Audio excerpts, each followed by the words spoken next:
Yeah, okay, I think I'm about ready now. So, in case there is anyone watching who doesn't know what this is, essentially, we found an awful Kamen Rider build Metroid crossover fanfic a while back, we being the Discord, and I've decided to read through all of it because I hate myself and I have nothing better to do. So You're gonna die. oh yeah, for sure, I'm gonna fucking die. But that's the plan. So that's what this is gonna be. I'm sure there is no one fucking watching, but I don't care. And yes, those are slightly transparent nipples on the preview image for the stream. Those are from the fanfic summary image. As you can see, it's really there. I think that's meant to be Taki from, like, Soul Calibur, but I don't give a shit. Why? Oh boy, okay. Several after months Silex's defeat. Ooh, not a good start. The space explorers went on in their separate ways as pieces restored across the galaxy and on Earth. When a brand new threat comes to terrorize the universe again, new generations of heroes begin to emerge in the wake of these new evils. Suddenly, two ninjas from the past stumble 400 years into the present. I do want to note there's two parts of this before this one. I'm not going to read either of them because they are also really long and I really do not want to. So I'm not going to fucking do that. So there might be a couple things that don't have exact context in this, but you know what?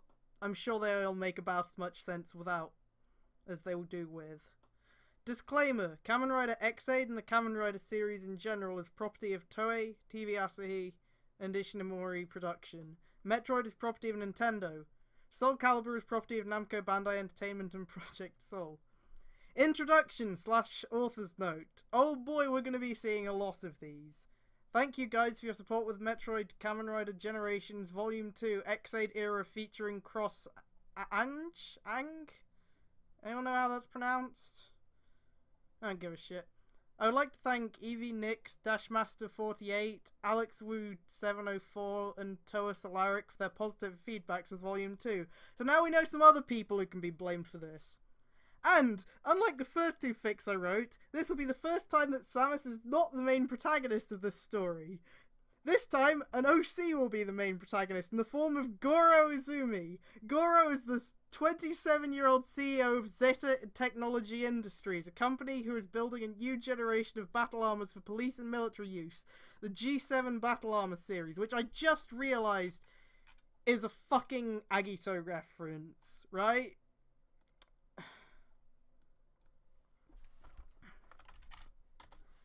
Like, that's like G3, G4, right? Oh yeah, Big Dick Goro. The fact that he is a CEO of a company that builds battle suits, he's a contrasting foil to none other than Kuroto Dan / Kamen Rider Genmu in the way how they started out in their respective series. Since both these characters likely possess a narcissistic bravado and they are prodigy geniuses in their own right. Unlike Kuroto, who is very bombastic, wild, and is almost fighting like a beast, Goro is very angsty and brooding with a tragic backstory.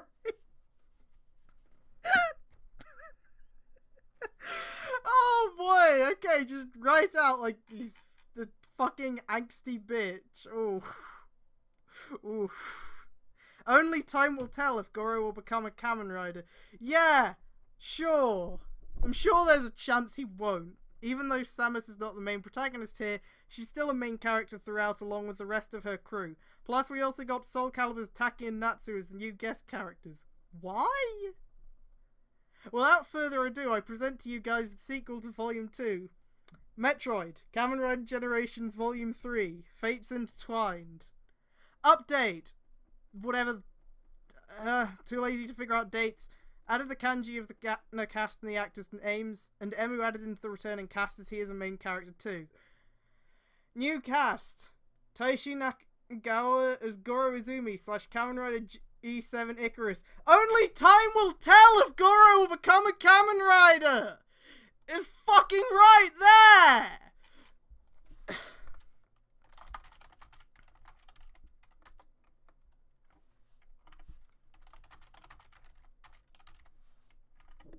It's literally, like, right there in his name!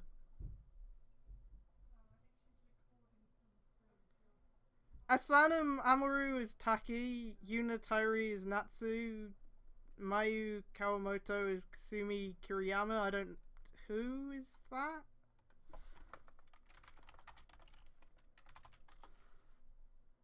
Oh, some original character? Returning cast. Samus Aran / Kamen Rider Huntress. Michi. Mayu Nomori. Go Shijima. Fucking Makoto. Aline. Emu. Kiria. And I don't know who the fuck that is. Oh, shit, that's right. I have to open up the fucking, the openings. Because this fanfic has openings, and I can't help but notice that he is cast,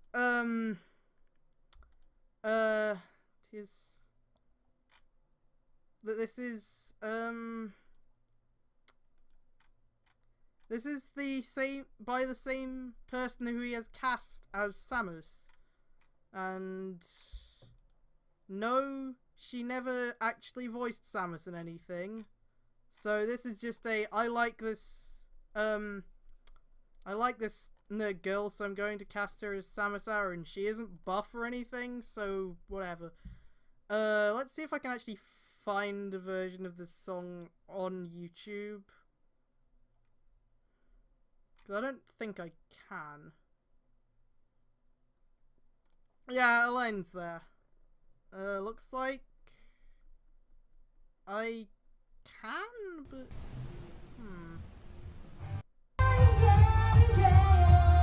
it's very low quality, so whatever, who gives a shit. Whoa, wow, these lyrics are not well translated. Ooh. Just fucking put the opening note, you don't have to put lyrics in, please. God. Okay. Tragedy! November the 18th, 2000, 17 years ago. It was already 7:30 p.m, and a car belonging to the Izumi family drove into the dark roads. With the cliff sides are near, which makes it very dangerous to trudge at this time of night. Goro and his parents were out for a family outing. Goro grew up in a wealthy upbringing. His father was a corporate businessman and engineer who runs a company known for inventing battle armors for police and military use. So, as far as I can tell, the writer of this, English isn't their first language, so I'm not going to shit on every single weird phrasing. But he's written so much already, considering the first two parts of this, so I think he should have the hang of some more basic parts of, like, English writing. Even though Goro had a spoiled attitude in his young age, he was wise beyond his years to the point he is superhumanly intelligent in the age of 10! The young Goro's life was blissful during his time with his family until tragedy struck.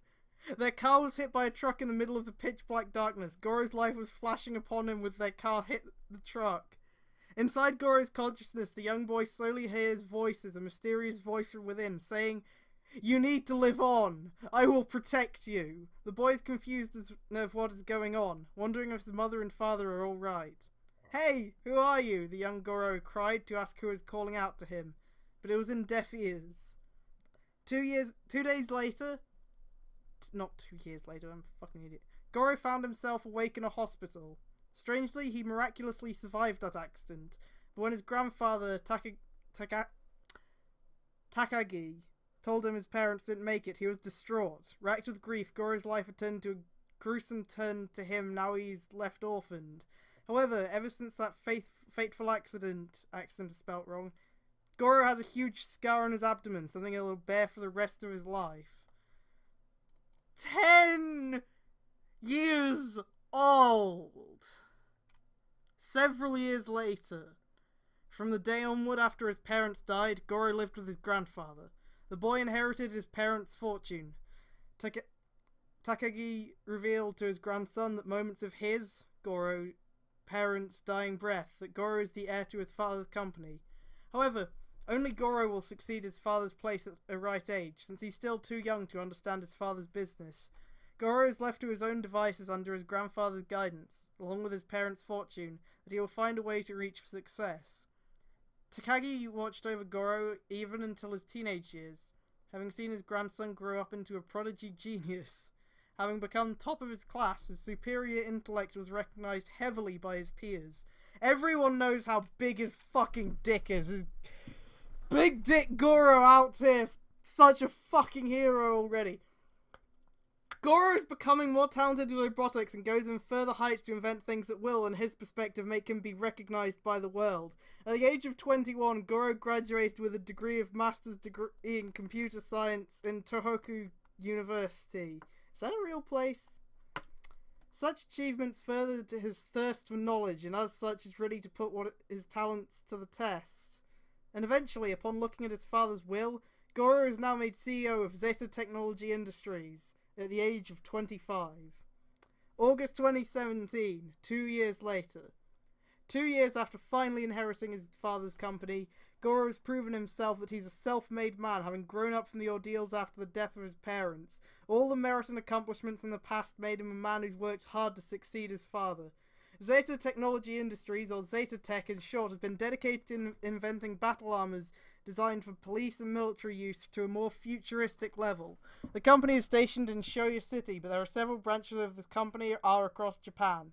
Goro, now 27 years old, is a well-respected authority figure of Zeta Tech, a tall and handsome man to the point that female workers are sometimes attracted to him and show their motivations in office work. Oh, his dick is so big! Oh, he's so cool! Wow, I wonder if he could be a fucking self-insert. Jesus.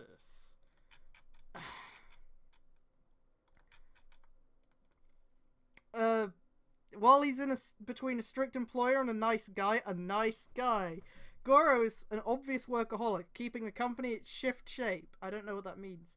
Meanwhile, inside the CEO's office, an employee enters, presenting a picture of what appears to be a finished product of the battlesuit the company is currently developing. Sir, this is the finished product of the G7 battle armor, said the female employee. Good, the CEO replied. With this, we can present its specs in the company expo by the next 3 months.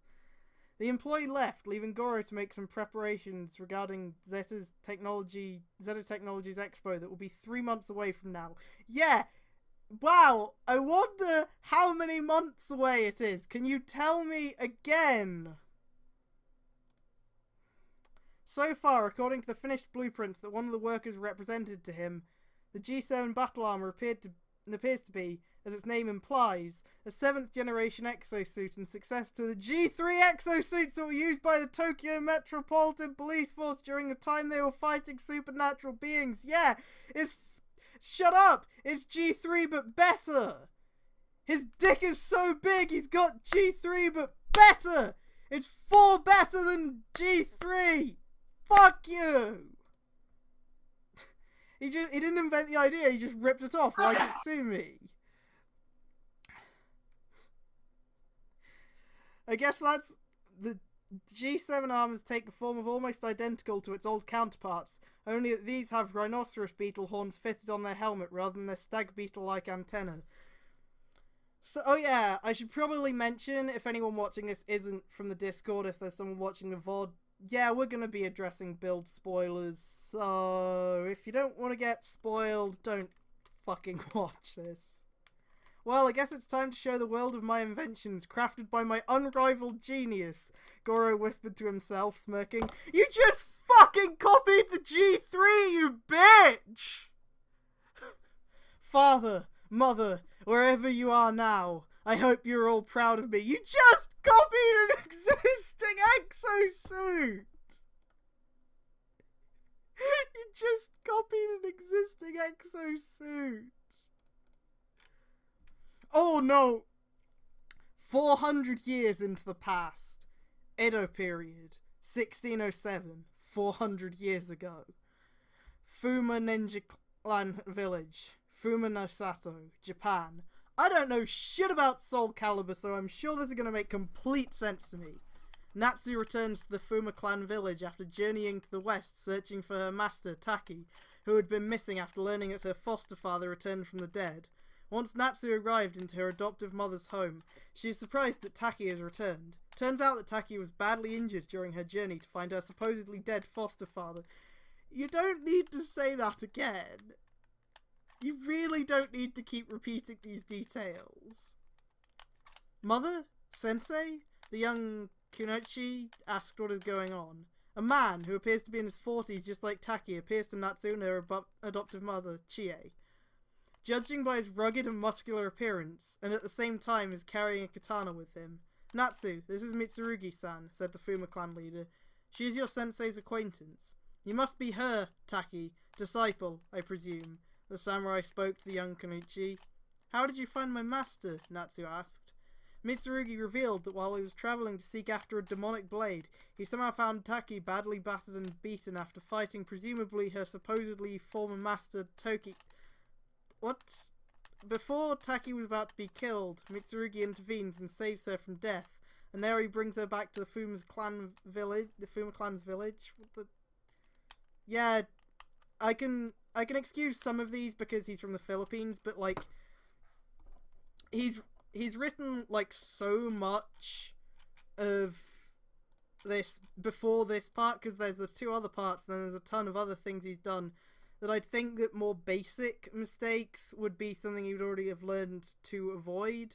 Considering there's a lot of reviews on his shit, you'd think people would be like, hey man, this doesn't make sense. Can you try and fix this? But this is fanfiction.net, so most people are probably just sucking his dick. Wow, you seem to know my master very well. Natsu comments about how Mitsurugi knew about Taki. That where the character just says something and then the description immediately just repeats what they said. That's something that's in this a lot. So get ready for that. To which the samurai replies, your master and I came a long way. I hear that you're growing up to be like her. Mitsurugi does see Natsu a lot being similar to Taki, only that Natsu's personality in general keeps her from being like her master, who is very dutiful and quiet in contrast to the bubbly and cheerful Natsu. However, the young Konichi has to keep quiet about the seal on her left shoulder blade to anyone outside of the ninja clan. Ninja clan, here we stand. Naruto, I'm on my way. Naruto, I'll be okay. Relieved to see her master return, Natsu decides to take a break for a while, though Chie will be the ones to look after Taki until she wakes up. Okay, thanks Saraku. Yeah, Tohoku University is real.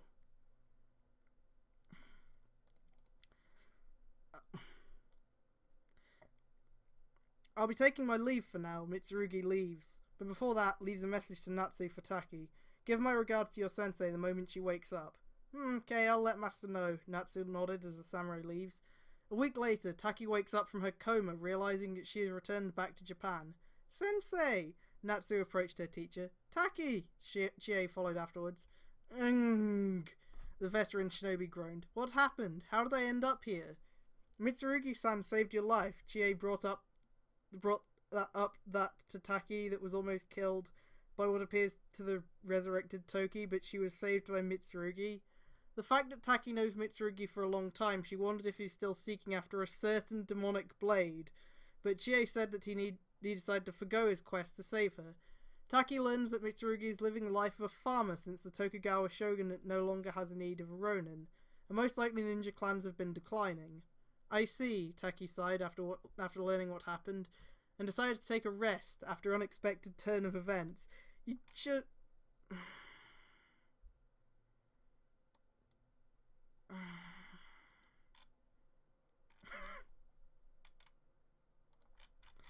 Yeah, why not just say Soul Edge? Fuck!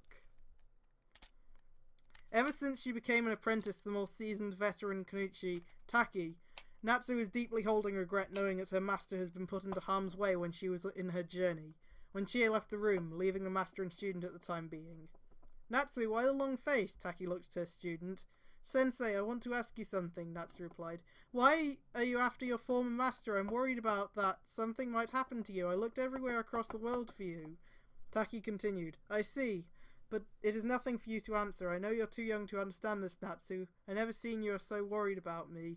If that samurai didn't save your butt back there, you'd be dead by now. I'll find a way to make it up to you. The veteran Kenichi assured that she'll forgive her student the fact Natsu has been a worrywart lately, despite having journeyed and found comrades along the way. For now, give me some time to recover. That said, Taki is given enough time to recover from her wounds while Natsu is tasked by her mother to buy some food and medicine. After leaving the market, Natsu notices what appears to be a black cloud in the sky from a distance. That's weird. The blonde Kenichi felt something ominous about the black cloud of sorts, but she decided to ignore it anyway as she heads back home.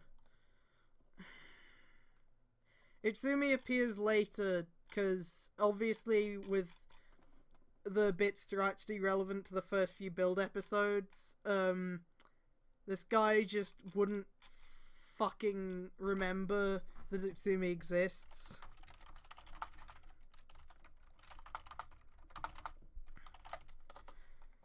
By the way, feel free to have your mics on if you want to comment on this, because, like, I don't mind. I would rather have other people talking. Oh, okay. I just thought we were all sitting in silence listening to you. Later that night, Chie prepared a meal for Taki, for herself and her adopted daughter for dinner. The ninja clan leader asked her friend what she is planning to do once Taki finally recovers. What are you planning to do after you get better, Taki? Asked Chie. Repetition again. I'll be going for another journey, the veteran Kenichi answered. Sensei, mind if I come along with you? Natsu insists to travel with Taki, his student and master. Natsu! Though Chie regrets as Natsu might do something dangerous along the way. You're such a worrywart, Natsu, Taki smirked and is left without a choice to let her disciple accompany her. Okay, you will come with me, but promise me that you behave, and learn to control Arahabaki's powers properly. Never let anyone make fun of your hair. It's the only thing that the demon can take over you. Huh? Oh my fucking god, never let anyone make fun of your hair. Her hair? I don't know anything about Soul Calibur, so this is so confusing. Natsu's the dumb little clone character they put in Soul Calibur 5 to replace Taki. Oh god. I'm gonna... If you've seen the fucking oh my god. Quarantina video on Soul Calibur 5, she's the very small-chested one compared to Taki. Okay, so that's who they are. Yeah.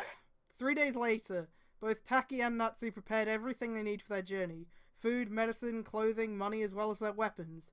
Rekimaru and Mekimaru for Taki, Kuzukira and Aoyuki for Natsu, their respective ninja blades. The two ninjas leave Chie's home as they leave the Fuma Ninja Clan village. A long way from the outside, Natsu notices what appears to be the same black cloud she saw several days ago, blocking their way into the forest. What is that? Taki is curious about the black hole before suddenly it turns into a wormhole. That's the same one I saw days ago, the student replied. Neither having any idea where did this black cloud come from, and the fact it is blocking their way, not a single ninjutsu can make it disappear. When Natsu touches the wormhole, it appears to be harmless. Natsu, what are you doing? Taki chided when she sees Natsu touching the wormhole. No, Natsu has to touch the hole. She's gotta do it. Can I imply how infuriating the sentence "touch the wormhole" is? Yeah. Just from a scientific standpoint. You can't. You can't go through. This is drivel. You must touch it.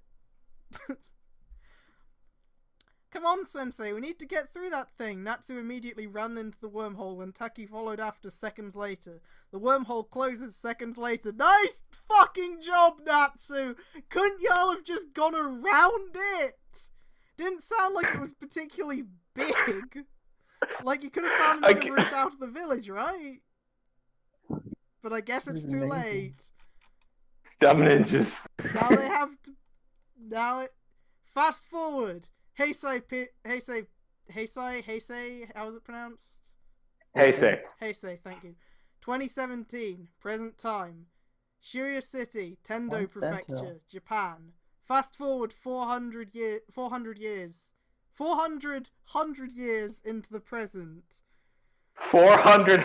Yeah, well, holy shit. Because he's got the number 400, but then... You want to talk about Neo Heisei? So fun. Shibuya City, a city of luxury and futuristic progress, as according to nearby citizens is considered as Japan's version of Los Angeles in the US, having known for their landmarks ranging from an ancient Buddhist temple to a Japanese celebrity walk of fame in the Sugami Boulevard, and many more. Oh my god. Is this the real... Are you kidding me? Okay, it's not a real city. Zeta Technology Industries launches an exposition in the city that brings... Yeah, there sure is an exposition that brings minds together from around the world and combines them to try and develop new inventions to improve quality of life for mankind in the world in the future. I'm really curious as to how this is going to get to anything resembling Kamen Rider build anytime soon. Yeah, there's world building, and then there's this. I'm pretty sure the ancient Buddhist temple is probably going to be the ghost one or something, just as an attempt to... Oh my god, yeah. You know, get that involved, but I don't fucking know. Orewa Tenkuji Takaru. No! Takeru isn't listed in the cast, but Makoto and Elaine Oh, he's not? He's not.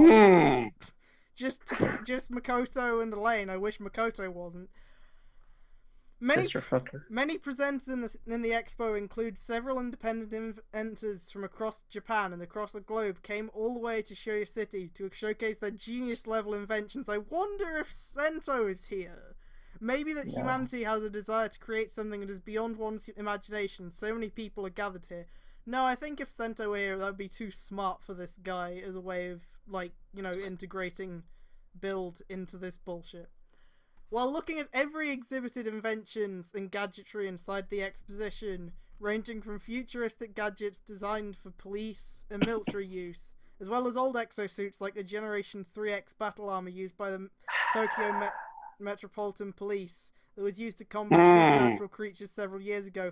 Yeah, G3X is so out of date now. Big Dick Goro made such a better version. Samus roamed around to observe each of these exhibited equipment being displayed. Oh yeah, Samus is here, finally. Oh my, wait, okay, hang on. Yeah? I'm a little confused. Are you, which one of these drivel things are you reading? I'm reading, wait, what? I'm reading the third one. Oh, okay. Alright. I'm not starting from the first one because, like, fuck that. Yeah, okay, alright. Tucker can do that. I don't want to. Alright, sure. No, go ahead. Samus walked into one of the exhibitions coming from Zeta Technologies. Their new G7 battle armor, judging by its pearl white coloration with aquamarine accents. This is the first time Samus took interest in this kind of technology. What? What do you mean by this kind of technology? Pearl white. Is it me or is pearl white a weird color for a Kamen Rider armor? That's not the only problem. The other problem is, what does he mean by this is the first time Samus took interest in this kind of technology? Is it like because her suit is better than these, or is he implying that she generally doesn't have interest in like battle Didn't armor? Tucker say she got drive powers at some point in one of the early ones? Yes, apparently. she did. Also wizard powers. I mean, I guess you fuck Krim, I guess. No. That's a whole hack doesn't know what the hell he's doing. Mitsuzane appeared on the bounty hunter's side, so this must be their new G7 Why is it there? Yeah, Michi's here, fuck you. So this must be their new G7 exosuit. He keenly observed the armor, as well as the pistol holstered on the right leg. When he closely looked at it, it had written G7 Paralyzer, meaning the weapon is likely used as a stun gun. Yeah! We could get... You don't need to explain that. Yeah, I never seen anything... No, it just plays Paralyzer by Finger 11. Yeah, I never seen anything like this, the bounty huntress answered. Can I have your attention, please? A voice echoed from within, coming from the stage. The MC announces the audience and expo visitors to take their attention to the stage to introduce Zeta Technology's Chief Operating Officer, that big dick Goro guy.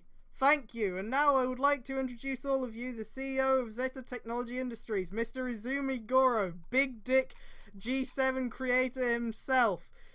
Fuck all those previous G-Armors, they don't know shit. The CEO of Zeta That one guy, fuck him. The CEO of Zeta Technologies enters the stage as the MC hands over the microphone to him. Thank you all for coming into this exposition, Goro spoke to the viewers of the expo. I'm really happy to see people from all over the world to witness these inventions crafted by every genius-leveled engineers who used every ounce of their imagination to let the world recognize the fruits of their labor. Is Sento here or not? Also, that was a big run-on sentence. It sure fucking was.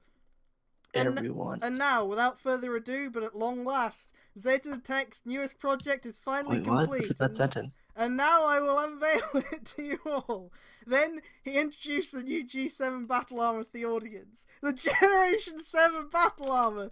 The fucking repetition in this fanfic is terrible. I don't even know if this is like a, because English isn't his first language. You'd think even, like, someone who doesn't speak English would know very well would notice how repetitive... The G7 looked like the G7 in a way that the G7 could only look like the G7.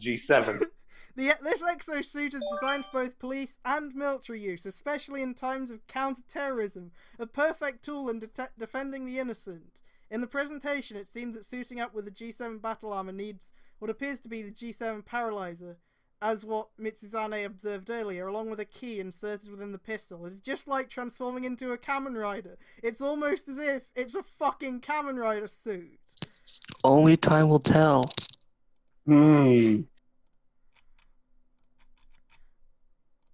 Yeah, Only time will tell. The whole expo was going great until demon-like aliens started attacking the expo, causing a massive panic. Not demons. Hold up. Not demons, not aliens. Demon-like aliens. Like Doom. Like the Doom movie. Yes. Like the Doom movie. Oh my god. Yes.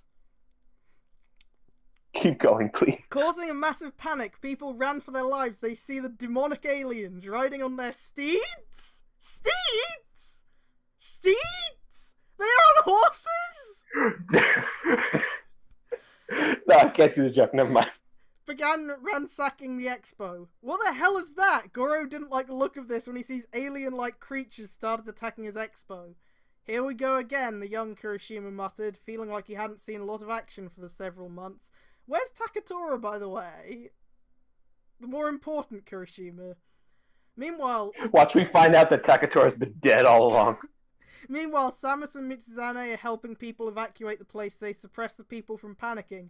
After they clear the people out of the building is spelled wrong, but whatever, they turn their attention on the attackers. Hey, go wreck someone else's party, will you? Mitsuzane taunts the attackers, and then that doesn't sound like a very Michi line, but maybe... That's not a Michi line. Maybe he's changed a lot in the last two, I don't know. And in turn, they turn their attention to the two space explorers. I am going to, get into, like, characters being out of character in this later, but not with characters who were in the previous ones, because they may have actually had character development. They probably didn't, but I'm going to give him the benefit of the doubt there, as I haven't read those bits. Watch Sento and Banjo are just super gay. Just, like, crazy overtly gay. I think the problem is going to be this guy would make them not gay enough, considering how he is. Because you gotta have a certain level of gay with Sento and Ryuga, and if there's not enough of it, then they just aren't in character. If you don't have them having sentimental flashbacks about each other, they're just not Sento and Ryuga. Mitsuzane taunts the attackers, and in turn they turn their attention to the two space explorers. Each of the alien demons got off from their demonic steeds. Okay, those are demon horses, as they began to attack Mitsuzane and Samus. But are they demon alien horses? Or are they just regular demon horses? Regular. The two space explorers fend off each of the attackers, but the numbers game has proven to be out of control for them. Just how many of they keep on coming, Samus exclaimed as she finds herself being pinned down. Of course. Hang on. Did that cut itself off? Just how many are they keep on coming? Just how many are they keep on coming? Okay, I want a t-shirt that says that. Yeah. Of course Samus is being pinned down. Strong female character. Goro comes to help the two space explorers, only to be knocked back. Goro. Yeah, Big Dick Goro not doing Big Dick so Goro great. get his ass kicked. However, things got a little bit curved down when Kujo Kiria shows up as he flying kicks on the alien demons and aids Mitsuzane and Samus. No. Kiria, when the fuck did you get here? Bike Man, when did you get here? Man, how the hell did those alien Mongols get here? Kiria commented, comparing the alien demons to Mongols. Thanks, I couldn't tell. We still have no idea what's going on, Samus replied. Neither do I, Samus. Mayu arrives on the scene as she regroups with Mitsuzane, Kiria, and Samus herself. Oh my god, Mayu. Come on, oh we my need god. to get these Talk guys... about a fucking character to pull out of nowhere. Yeah, oh my god. Not Haruto, not fucking what's his name? Mayonnaise guy. One of the Mayu. Yeah, Mayu, why? Come on, we need to get these guys off this place, Mayu said. Kiria gives Samus her Gamer Driver and Mighty Action X special Gashat since they need to transform into a Kamen Rider once again. Even though the Kamen Rider Chronicle instance is already over, Kiria still has his antibodies intact, and so does Samus. Mayu scans her driver on ring with her hand author, materializing her mage belt. Mitsuzane buckles up his Sengoku driver. I don't think I'm gonna play all of the Henshin sounds at once, but I really want to. Do it, coward. Oh god, I'd have to open up 4 different flashbelts. I'll send you a link to one of them. Flashbelt. I have the fucking Drive flash belt favorited, so I can get to all the others from there. Okay, I need to open up the X-Blade flash belt twice. Kamen Rider Wizard soundboard. Wait, fuck, would that even have the mage one? I don't know. The mage one is just the friggin' white wizard one. Oh, okay. I could just send. I literally have it open right now. I could just send it to you. Ah! Fuck. Okay, well, there we go. Well, there's a game flash belt as well. There you go. Thank you. I have it. Why? Okay. Oh boy. Okay, so we gotta have. Oh god. No. Have to have the fucking flashlight open twice. Yeah. I'm sorry. Oh god. Fuck, it's so loud. It's so Oh god. loud. I went back to the stream just to hear the cacophony of sound. Freeze. I don't know how this fucking works. How do I... Oh, there we go.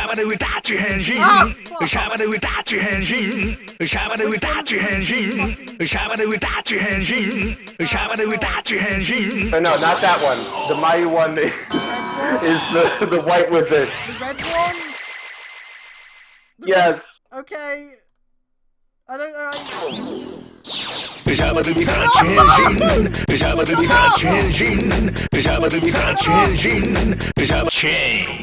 Change.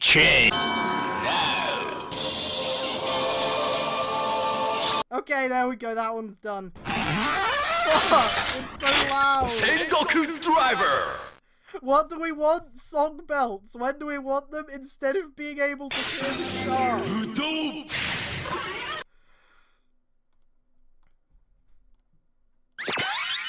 Mighty Action X!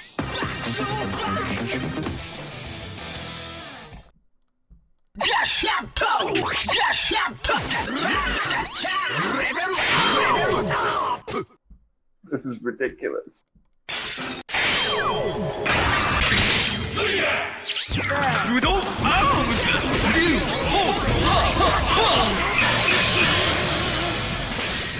Okay, now that's over. They all henshined. It's happened. There. I'm never doing that again unless there's a henshin sound I actually like in there. Fuck it. And unless there's just one. Samus transforms into Kamen Rider Huntress Action Gamer Level 2. Does she look any different? No! Oh, Kiria into Laser Chambara, but fuck, was Giri Chambara in there too? I don't give enough of a shit to redo that. Level 3, Michizane into Ryugen Budo Arms and Mayu into Mage. Huntress pulls out her bug visor too, which she fucking has, I guess, and holds it in its beam gun mode. Ryugen then pulls out his Budo Ryoho. I don't fucking Budo Ryuho. Laser with the Gashikon Sparrow and Mage with her Wizard Sword Gun. Time for a ride, Laser proclaimed. Just who the hell do you think we are? Ryugen followed. Why is Michi going Gurren Lagann? What the fuck? Why Kaminamichi? Why? Oh yeah, why? Now it's time to end this, Mage added. We'll protect the Earth with no continues, Huntress finished, reprising Exade's phrase as, yeah, I could tell, thanks, as she and her fellow Kamen Riders fight off the alien demons and all hell breaks loose. See you next mission. Author's note too! There's an author's note at the beginning and end of every single chapter. Izumi's tragic backstory is similar to that of Haruto, since both their parents died in an accident, with both children survived somehow. Also, the fact his parents died in a car crash, leaving him the only survivor, is similar to that of Kiba from Fies. Whoever mentioned that? Yeah, he did take it from there.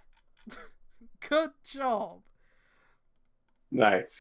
The fact that G7 battle suits are said to be the successors to the G3 exosuits of Agito.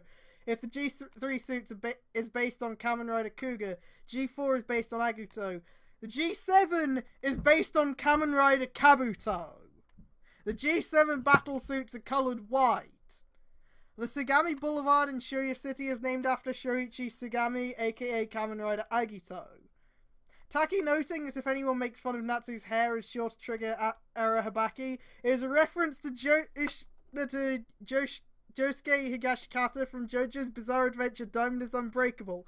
Josuke will react violently whenever anyone insults his pompadour and will disfigure the said offender with his stand, Crazy Diamond. Natsu's not Josuke! No! Shut up! She is now! The only thing he can do is relate to stuff via referencing other stuff. This is the guy who adds all This is the guy who adds all those bullshit. This is a reference to this things on the Kamen Rider wiki. This is the kind of person who does that. Except he's writing this, so it actually is all just a reference to something else.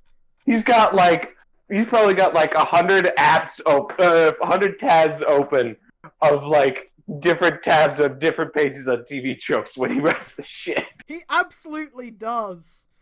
This is like Ready Player One, but worse. I'm not joking when I say he actually just starts citing specific tropes to describe his OCs eventually, and it feels it feels like he's writing the TV tropes page for his own fan fiction in some of these authors' notes. It's terrible. This is chapter 1. Author's note to chapter 2. Author's note 1. Oh yeah, this chapter is in memory of Chester Bennington. Who? Wait. In unrelated notes, I felt so heartbroken when hearing the news about Linkin Park's frontman, Chester Bennington, committed suicide. Oh. I liked Linkin Park in my younger years, and the first LP song I listened to was Crawling. Volume 2, Exade era, contains some chapters titled from Linkin Park songs, or some are derived from the lyrics of any of their songs, such as One Step Closer to From the Inside. This Volume 3 chapter will be a tribute dedicated to Chester. No! Please don't do that!